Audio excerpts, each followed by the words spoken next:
My name is Michael Dominguez, and I've worked at Starbucks for over 3 years now. And I'm about to inform you of one of Starbucks' biggest secrets.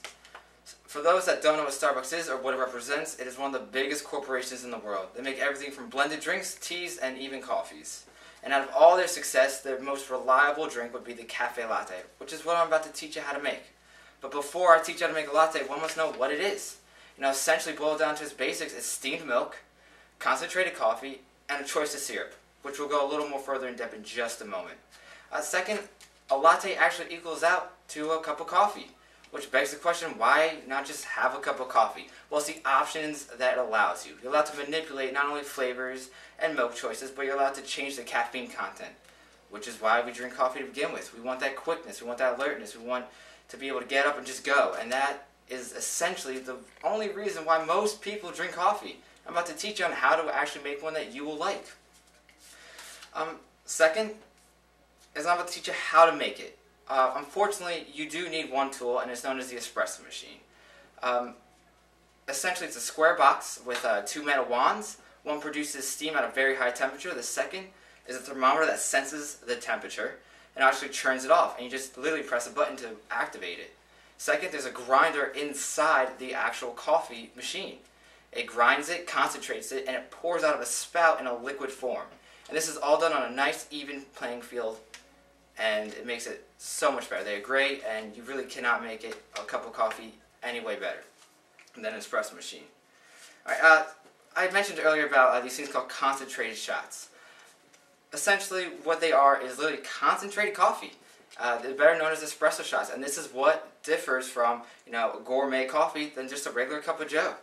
Literally, in 2 shots of this espresso concentrated coffee, it equals out to 1 cup of hot coffee without drinking as much liquid.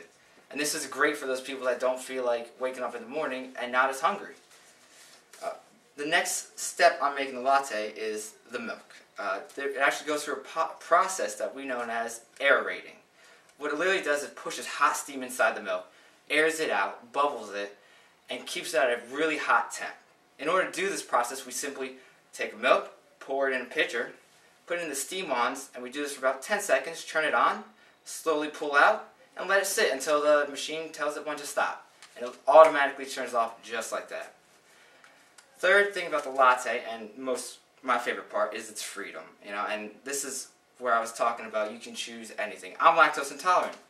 Personally, I don't like having heavy cream in, or regular milk. I like soy, I like lactose free, I like sugar free things as well. So with the latte, not only can you choose the milk or the temperature, you can choose how sweet or how dark you would like your coffee. And this is the most essential thing about the latte. This is what makes it personal. This is what makes it truly gourmet. And now that we know the 3 key parts, the aerating, the espresso shots, and the choices you can make, it's time to just start making it. So the first order of operations is simply steaming the milk. This part is most crucial, as I said before, just the aerating process. So you aerate it for about, between 30 seconds to 60 seconds. While you're waiting for that, you tend to put as much syrup as you want. I love cinnamon dolce, which is just nice sweet cinnamon. Put a teaspoon or 2 in there. Put it underneath the spout and hit the button for the espresso shots. Once everything is done, I simply just pull everything out and put it together and put a lid, and now I have my personal cup of coffee. This is great. I mean, to those that love coffee, you can now have any way you want it. And not only does it save time and money, it gives you freedom, which is what we're all about nowadays. Thank you very much. Okay.